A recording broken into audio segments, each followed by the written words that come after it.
Welcome to the Becoming Superhuman podcast, where we interview extraordinary people to bring you the skills and strategies to overcome the impossible.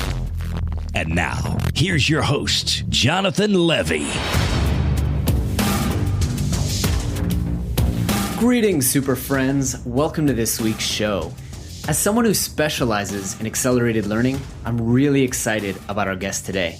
After retiring from management consulting, he's published a number of books on money-making ventures for nonprofits, jumping the job track, and more recently, a book entitled Make It Stick: The Science of Successful Learning. In fact, his recent book and mine are currently battling it out for the top spot on Amazon's list of bestsellers about learning.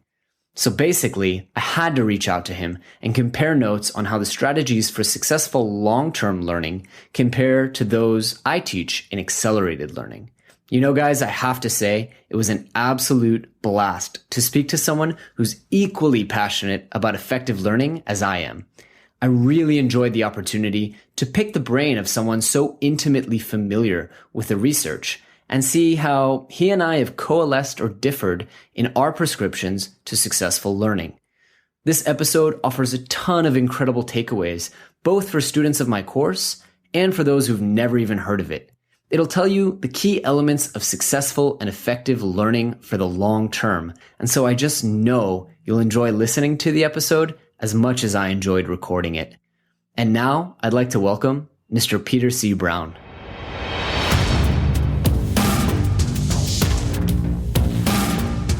Peter, welcome to the show. I'm so excited to have you today.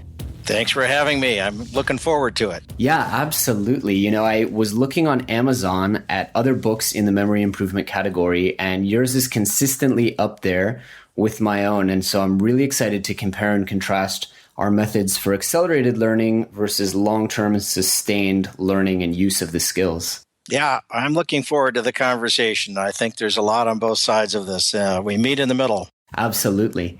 So, Peter, you mentioned as we were prepping for the show a little bit that you retired in the 90s from your consulting career and you launched a new career as a writer. And I'm really interested in that because on my end, all of this is also new, and teaching online and podcasting is new. So I'm interested to hear how you got into this new career as a writer. Well, I spent most of my career as a management consultant working with teams of senior managers in companies and nonprofit organizations on long-range planning, listening to their ideas, what the issues are, and helping coalesce that into a plan of action. And my wife and I decided to take a year off in 98 and go live in Italy just to get recentered about life and what we wanted out of our remaining years. I'm 67 now, so I turned 50 in Italy, and decided when I came back that I wanted to explore this thing called writing, which has always been an important part of my life, but in the background. Since then, I've written a number of books, fiction and nonfiction, and when I was between books, I live in Minnesota. My brother-in-law, Henry Roediger, is a prominent cognitive psychologist at Washington University in St. Louis. We get together regularly, and once when I was between books, I was asking him about his work in this field of memory and learning. And what he described to me from the research that he and his colleagues have been doing, I found compelling. And we decided we needed to put it out in a book that would be accessible for non-scientist readers like myself. So maybe I'm answering more than what you've asked, but that is how the arc of my attention and focus has evolved in the last few years. And I spent the last 3.5 years or so working with Roddy and his colleague, Mark McDaniel, to learn myself the science of memory and the recent research into the relationship between memory and learning, and be able to put that into a book that was highly anecdotal, soundly rooted in the empirical research that would help people understand that most of us go about learning in the wrong way. Absolutely. And I agree with you on that. I'm really excited that you dove straight into it because in my course, I admittedly admit that I'm not a neuroscientist. And though I'm going on a basic understanding of neuroscience, I don't draw enough upon the studies. And that's because I haven't had access to them. So I'm really excited to hear about Roddy's research, and maybe you can elaborate on that a little bit. Oh, I'd love to. Well, Roddy, as I say, his full name is Henry Roediger, Roediger. And everybody calls him Roddy. His field is the science of memory. He's really advanced that field, has been recognized internationally. And he was approached by a big foundation around 2001 that said, we're really interested in the question, what teaching and learning strategies lead to better memory of the learned material? And we're wondering if you would field a team of your colleagues at different universities around the country to do empirical studies into those questions or that particular question. And that's really, after 10 years of doing these studies, what led to the book. And one of the fundamental ideas is that when we think of learning or studying, we think that we read something, we listen to a lecture, and that's how we learn it. We take it in. And that when we're tested, that's like a dipstick to determine how much of it we've really learned. And so the early research involved having students in labs doing different amounts of reading and rereading of material to see how their learning improved. And other students would read it fewer times, but they'd be tested more times to see how those successive events of reading it and rereading it helped them. And lo and behold, what they discovered was that the students who hadn't read it very many times but had been quizzed on the material learned it far better than those who had read it many, many times but not been quizzed. Interesting. It took them right into this phenomenon that's been known for many decades called the testing effect. The testing effect says that retrieving something from memory is a more powerful way of strengthening the memory and connecting it to the other things you know than is review and rereading. So that research started branching off in many directions, which we can go into. Can I ask really quickly, how old were the students? The students in the beginning were college students, but they've subsequently, the research has reached into middle school, is now going down into younger ages still. Oh, interesting. And it also has been conducted with people who are much older than school students or college students. Right. The reason I ask is because I talk a lot in my course about Malcolm Knowles and his 6 principles of adult andragogy. And you touch exactly on one of them, which is we need to understand and make our brain believe that there's pressing need.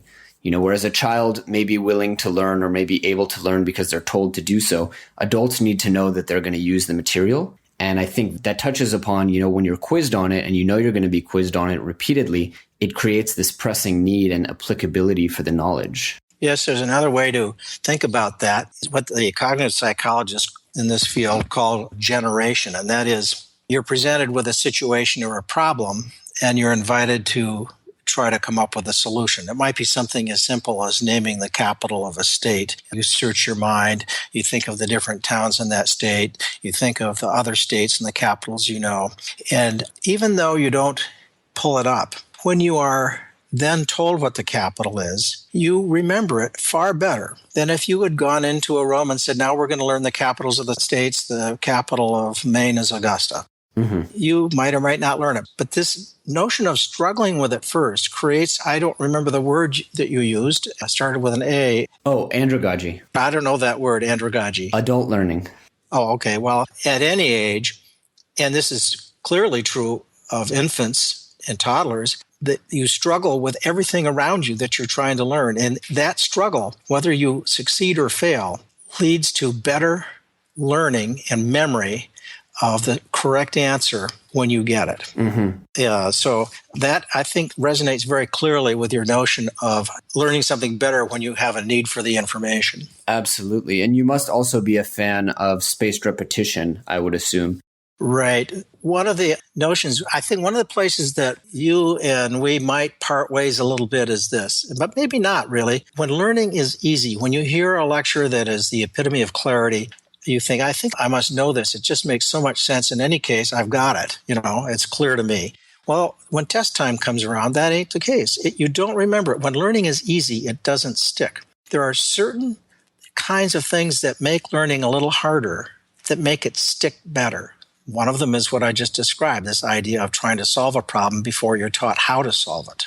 Right. Another is when you've read an article or learned how to find the volume of a spheroid or a wedge in your math class, rather than practicing that solution over and over in rapid succession, which keeps your learning in short-term memory, you're much better off coming back to it later when you're a little rusty, and you have to try to retrieve from memory what that solution was and how that worked. That requires retrieving it from long-term memory, and that act involves the reconsolidation of that learning in long-term memory. So spacing out your practice, which makes it a little more difficult and feels kind of clunky because it is difficult, actually has far better benefits in terms of mastery and retention than practicing something the way we normally do over and over. You know, your 20-foot putt over and over again. That doesn't help you. You see improvement, but it doesn't last, and you don't realize it doesn't last. Sure, I couldn't agree with you more, and I think that's why spaced repetition, we talk about, software a lot, and I'm a big proponent of Anki as a spaced repetition software that will determine right when you're on that cusp of forgetting, where you have to recall it back from long-term memory. But, this stuff's been around since the 1970s with Sebastian Leitner and his system for... The Leitner box, right? Oh, yeah. And I mean, it's exactly, if you look at how it works, that's exactly what it does. Let me move this card because it's difficult, and I won't review it until it's rusty. And of course, I won't review the cards that are easy because at that point, I'm gaining no benefit, as you said. Leitner's box was a box to hold flashcards, and it had several compartments in it. And everything starts in the front compartment. And let's say it's French vocabulary you're trying to learn, and you quiz yourself on it. And then as you feel like you're on top of something, you put it in the next box, which is instead of being practiced once a day, it's practiced once every 3 days, just for sake of argument. And then when that works, you put it in the box where it's only practiced once every week or once every 2 weeks.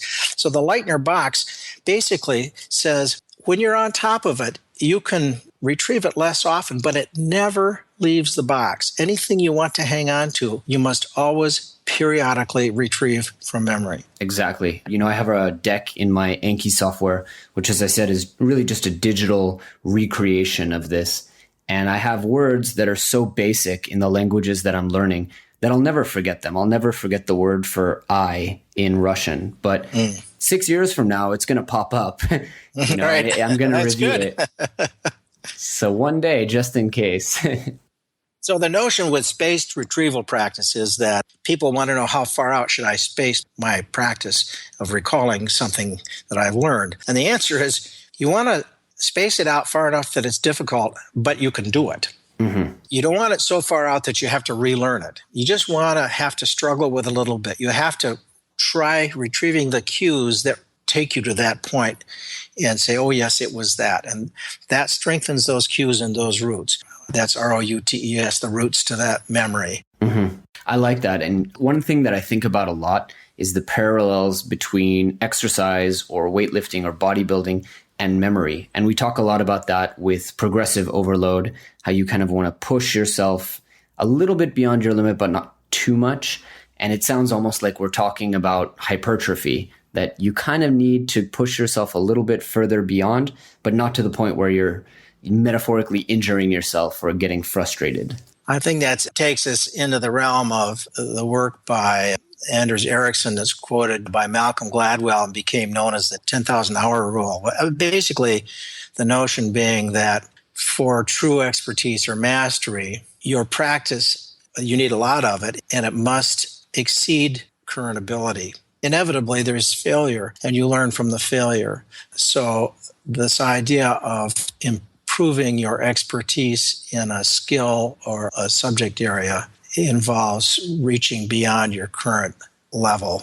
And that struggle and that reach are what build the pieces that come together. Sometimes the elements get chunked into one unit. You no longer think of all the different individual pieces of that knowledge. You think of that chunk and it becomes connected to another chunk. I think we're kind of maybe getting into the weeds here, but you're right. That notion of exceeding your current level and striving, we understand that in sports, but we don't think of it that much in intellectual exercises. Right. And I think one of the shortcomings, perhaps, of academia is that we're not doing this. We're not testing people more than once, and we're not forcing them to recall. It's kind of a brain dump from a textbook or an instructor, one-time passive input of the knowledge, and one-time recall in a very limited fashion. Yeah, really the best role of testing. I guess we need testing as a measurement, as a dipstick, but really we ought to be thinking of testing as a powerful learning tool. I went on the web, I was looking for teachers who were current with the research in learning and to see what they were talking about. And I found a wonderful professor at the University of Washington in Seattle named Mary Pat Wenderoth, who is a scientist. And when she's teaching her students, first thing she does, she's very clear about how learning works and the difference between the illusions of mastery that you get from rereading a text many times and getting fluent in the text, but not really understanding the concepts below it. Mm-hmm. And the notion of retrieval practice as a way of locking in learning. And she'll be lecturing to her students, and she'll pause and she'll ask a question on the material. And when the students turn to their notes, she says, put your notes aside. Imagine your mind is a forest and the answer is in there somewhere. The more times you make a path to find it, the stronger that path will be. That's a very simple metaphor, but that's what quizzing is. That's what retrieval practice is. It's going down, finding your way down that path again and getting that knowledge and bringing it out of the forest. And that's why quizzing and testing, low stakes, frequent, is far better way to learn than to be presented something and review it and only be tested at a midterm or at the end of the year. Absolutely. And, you mentioned earlier where if you try to solve a problem and you don't yet know the answer or how to solve it, I can think back to my most memorable class in business school. And essentially the quiz or test was presenting our findings in front of the class. And of course, the professor wouldn't explain how we were supposed to solve this financial problem. And those are the things that I most remember because one, I did all the work to go through and play and try and understand how we were going to do this, only to realize we didn't have the tools yet. So I understood the problems. And then we were presented on how to do it. And then we had to present. And essentially, we were quizzed in a kind of socially, a social proof environment, which is low enough stakes, but high enough that you remember the content and you're pulling it back and really forced to dive in and create those extra roots, as you said. Right. Yeah, that's a good way to learn, a good way to run a class. Peter, I'm curious what the other findings are. I mean, we've covered a couple of them, but what are the other fundamentals of the make it stick way? Well, one thing I would say is it helps to understand that how learning works in the sense that when you're exposed to something new and the traces are in the part of your brain called the hippocampus, it's in short-term memory. And over a period of hours, maybe a day, the exact time and process aren't very well known. But we do know that there's a period of time in which the brain makes sense of that material and fills in gaps and rehearses that. And it slowly moves into long-term memory. But it takes time. It takes hours or maybe even a day or two for learning to go from short-term memory to long-term memory. And in that period of moving, of being consolidated into long-term memory, it's pliable, it's plastic. The brain looks for ways to connect it to what you already know to help make sense of it. Where does it fit into your scheme of the world? Mm-hmm. So the notion that doing something once or doing it over and over quickly, where it resides in short-term memory, it's a false notion or an illusion that that's beneficial. What really is needed is time for that learning to consolidate it. Sleep helps a lot. Oh, yeah. Sleep is important, but apparently during sleep, there are certain functions that the brain engages in rehearsing this kind of learning to help consolidate it and connect it. The notion of pulling it out from long-term memory with some effort apparently makes that learning somewhat pliable again. And it brings the key ideas forward, makes them more salient. It connects it to things you've learned since and strengthens both the way it's embedded in the memory and the retrieval cues to find it later. Two big issues. You want the learning well embedded and connected in the mind of what you already know, and you want many different ways of finding it later when you need it. That takes me to one other point I want to bring up, and that is when you retrieve or practice something that you've learned earlier, you actually learn better if you mix up your practice of, let's say you're practicing your solution to finding the volume of a sphere, and you've got also a wedge and you've got also a cone, different kinds of solid geometry problems. You will learn and remember them and apply them better later if your practice is mixed up between the different examples. The same thing is true in golf. You will learn your 20-foot putt better if you practice different distances and different strokes and mix it up. The brain gets a more sophisticated representation of the 20-foot putt versus the other strokes that you're taking, or it gets better able to identify what kind of a problem you're facing. Oh, this is a cone, and the solution to that is over here. It's this solution. So mixing up or interleaving the practice of different but somewhat related problems improves your mastery and your recall later. But when you are in the learning phase and the practicing phase, when you mix it up, it feels clumsy as heck. You just don't think you're getting it. So we don't tend to practice that way. No, we certainly don't. But if you want to learn something like a language or you want to learn a sport, you're forced to, because you're not going to sit and review the same 10 vocabulary words. And how long can you practice that 20-foot putt? Right. It actually reminds me, I've been binge watching Tim Ferriss's TV show, The Tim Ferris Experiment, which just came out finally after kind of years of him trying to get the rights. And he goes through all these challenges and tries to deconstruct them. And what is interesting is he'll try 10 different moves of a particular sport. And exactly like you said, because it creates a more diverse learning environment. And in my opinion, it also has to do with kind of creating neuropinephrine and getting your brain into this excited learning state that's hard to get if you're practicing the same damn movement over and over again. Right. I think when you mix up the problems, you are on higher alert, if you will. You're struggling. You're engaging all of your resources in finding the solution, which is not the same when you have the predictability of doing something over and over again. You can kind of do something over and over again and be thinking about what you're going to do on Saturday night at the same time. Mm-hmm. Another interesting thing that seems to be coming out of the research is that some people are better at what the cognitive psychologists are calling structure builders. These are people who can read something new and pull out of the material the few key ideas, the 2 or 3 key ideas, and make a mental model of that and connect that to something else. Whereas other people will read the same passage and try to remember everything. They can't seem to discriminate between the important ideas and the illumination around it, if you will, or Sure. the supporting points. And I think of that, for example, a builder who's at a job site and has all the materials on the job site, but doesn't really understand the key principles of the load-bearing properties of the trusses and so forth, or the principles of heat transfer and how you need to design that roof to make sure that it's warm on the inside and cold on the outside. All of those fundamental principles that involve the system. For each system, electrical, plumbing, the shell and everything, all those come together. Each one is a model, and they come together to form a bigger model, which is a warm, dry house. So the notion of when you learn something, asking yourself, what were the key ideas here? And how do those ideas relate to something I already know? How would I put them in my own words? Yes. Helps you build a mental model that enables you to bring that learning up again later and apply it, connect it to something else and apply it. If you don't do that kind of thinking through and winnowing down to the core ideas and the connection in your mind, you don't learn as well and you don't apply it as well again later.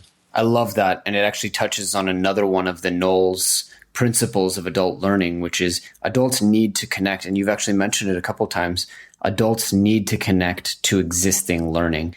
And, that just underlies the way that our brains work. They work by these connections between neurons. And if things are not connected, that odd person's name that you meet, you have one data point on it and it's not connected to any pre-existing knowledge, it disappears. Yeah, all new learning builds on existing learning. One of the learning disadvantage of somebody would be sit down in a class where they don't have the fundamentals that come before that class. They can't learn that new material because they have nothing to connect it to. So all new learning connects to something that we already know if you're really going to learn it. Absolutely. And I think that's one of the main reasons why, if you do speak a couple languages already, it's so much easier, not harder, to learn additional languages, paradoxically almost. Many points of connection. Absolutely. And different libraries of sounds with different meanings. Yep. Yeah, absolutely. So it sounds like you and I both would agree that in order for people to take advantage of these techniques, they really have to understand how the techniques work. Would you say that's fair?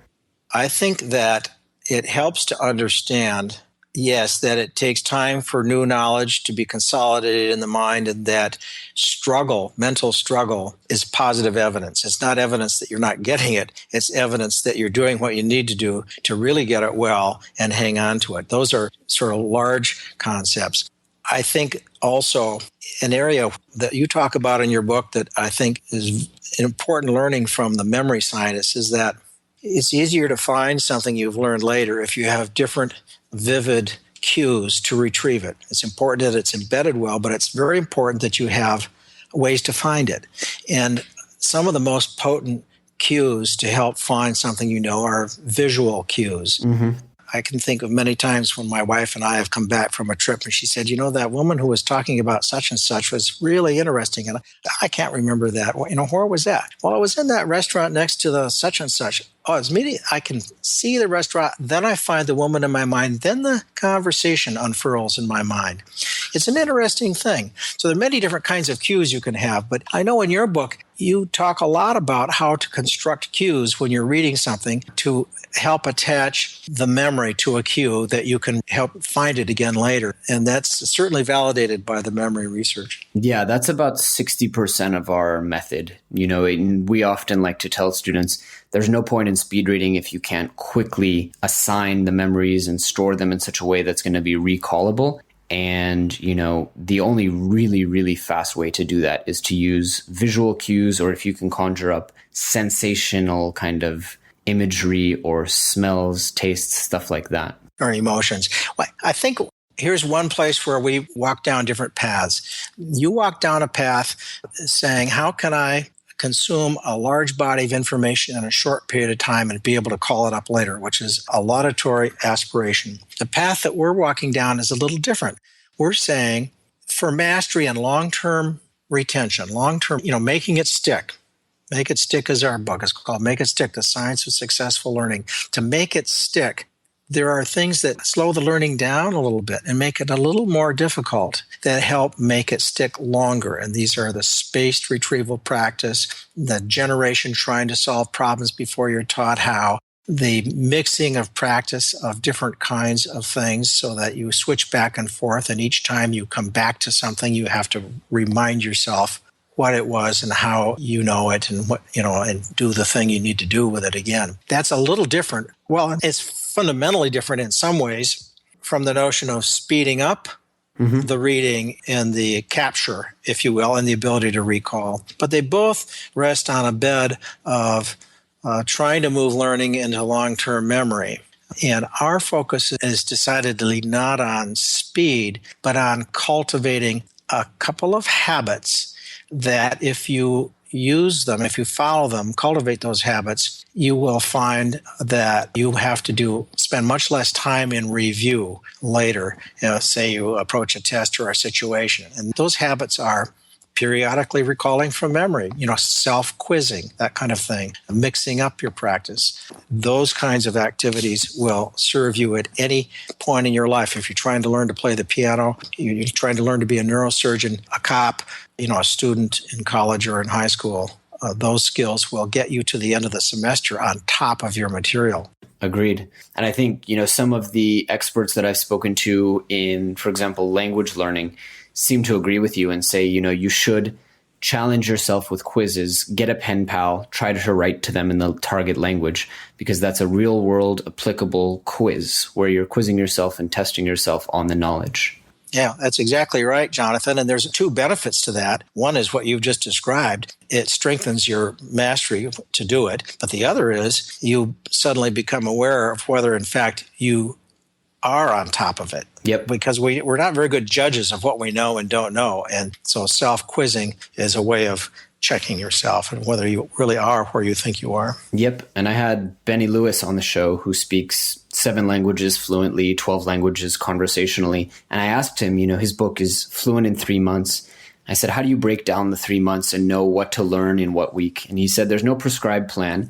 I spend enough time testing my skills out by talking to native speakers that I do that on the weekend. And by Monday morning, I'm very clear on what's missing in my skill set. Yeah, it's interesting, isn't it? I'm thinking of the year we spent living in Italy, and I discovered that riding my bike through the villages and stopping at the village water pump and chatting with the hunters about what they were hunting and, going into the little coffee shops and stuff and trying to make my way it felt halting and awkward, but it ended up being a very successful way to try to pick up the language. You find yourself at some point speaking idioms that you didn't even know you knew because they've come to you from that kind of exchange and effort. I would say 10 to 20 times, minute for minute, more effective than studying in a textbook. It amazes me. I have maybe 2 one-hour conversations in Russian a week. I've completely stopped looking at textbooks. I've almost completely stopped, reading in Russian. But in those 2 hours, it amazes me sometimes, I didn't know I knew that word.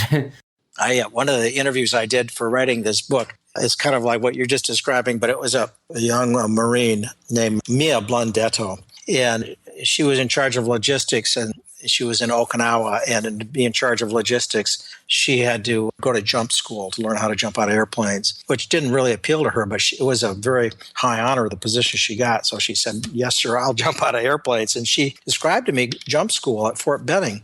You go there, you are not allowed to have a pencil and paper and take notes or have a book or anything where you write down what you're learning or you read about it. You go there and you do it. And you start at the very basic level. You're standing there and the instructor explains what a parachute landing fall is, how you land in different planes of your body and distribute the impact. And then he has you practice them just by falling on the ground and demonstrating it. And the next day, you're maybe a foot or two off the ground going into a sandpit. And the whole series of trainings, which actually is very complicated because when you're up in a plane and strapping in and you're staggered behind other troops getting ready to go out alternate sides of the plane, and then coming out into whatever that environment is, there's all kinds of things you need to know what to do about. The second time she jumped out of the plane, she landed in another jumper's chute, and she knew what to do. But going through that jump school is just a great example, just like what you're describing and practicing your Russian, where you learn it by doing it and practicing it, not by reading about it or writing about it. Although writing about something is a good way to learn because you're putting it in your own words. But in the cases we're describing, that kind of generation and retrieval practice and the spontaneity involved in it is very potent. Absolutely. I couldn't agree more. I'm actually curious, in your opinion, since we both have this passion for learning, what do you think are some of the most game-changing and pertinent skills or disciplines that people should undertake when armed with an effective learning methodology such as yours? I guess what's game-changing is up to every individual and what their passion is. I know for me, in writing, the game changer is not to try to figure it out, but to start to do it.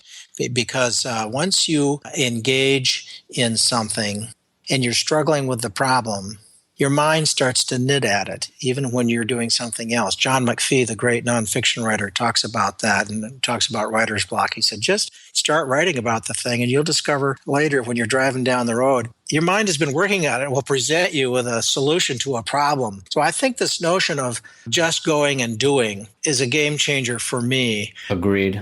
Instead of trying to know exactly where I'm going and what I'm supposed to do. I think another game changer for me from having worked on this book and read this research is the notion of making a habit of reflection and self-inquiry. And I find myself now, when I read something in the paper and I'm going to be in a social situation where I want to talk about this thing that I read because it really made an impression on me. It used to be I would go say, did you see that piece? Wasn't it great? Well, now I want to be able to say, what was it about that piece that really resonated with me? And so when I've read it, I had to put it aside and I have to ask myself that question. What were the key ideas? What are the 3 ideas in this piece that are really important and why do I think they're important? Then I have to pick it up and reread it again because I'm not sure I got it right, Mm-hmm. But this notion of a habit of reflection and self-inquiry is a game changer. A neurosurgeon that I talked with in writing this book told a great story about a solution he had invented in doing a surgery in the brain. He came to that solution through the same process of a habit of reflecting on what he had done or what he had read, mostly what he had done, how he might want to do it better to get a better result. This notion of self-inquiry. And then I think the notion of mental rehearsal. If you read Captain Chesley Sullenberger's memoir about being a pilot, he's the fellow who set that Airbus down on the Hudson River so flawlessly. And you wonder, how did he do it? And it's wonderful to read how Sullenberger, as he came up as a pilot, he flew in the military. He then investigated airplane accidents. He studied them. He took an interest in water landings, and he had studied what little available footage there was of those landings. And he had mentally rehearsed many different aspects of flight in his mind, including water landings. And there he was at that moment. So this notion of mental rehearsal, I interviewed Vince Dooley, who was a famed coach of the Georgia Bulldogs football team. He talks a lot about mental rehearsal with his players and his quarterbacks and his team. So those ideas for me, going and doing it, cultivating a habit of reflection and self-inquiry, and engaging in mental rehearsal of something that you are trying to master. For me, those are game changers. I would agree with you. And I think the mental rehearsal is really just another form of recall. We talked about the Leitner boxes and stuff like that. It doesn't matter if you're actually rehearsing. I mean, I talk to myself in my head all day long in Russian, and that's likely a big contributor to why I feel I'm improving. Yes. And in the case of the neurosurgeon and the football coach, they both felt that the mental rehearsal enabled them to practice a different solution to something that they were doing that wasn't quite working well. And then when they were back in the fray and had to do it, they were prepared to do it in that different way. So it's a form of generation as well as retrieval. But it is both. It's all of those things. And according to Roddy Roediger, my scientist co-author, mental rehearsal can be just as potent as a physical rehearsal if you're rehearsing a physical activity mentally.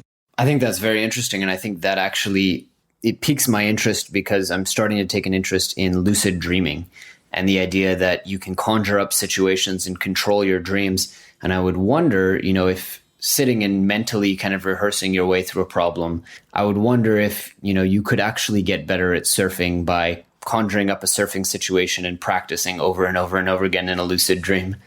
Well, now I'm going to speak not from the research, but I'm going to speak from my opinion, and that is, although I think the research shows that the mind consolidates learning during sleep. And what my opinion is that if I'm working on a piece of writing or something that I'm trying to learn, that if it's on my mind when I go to bed, that the mind will work on it through the night. Now, you might find this true. For me, certainly, if I write an essay or an editorial piece, the next day I wake up and I say, there's really just a couple of ideas in this that are really important. And my mind has sort of worked at it and brought that forward for me, and I can revise the thing very nicely.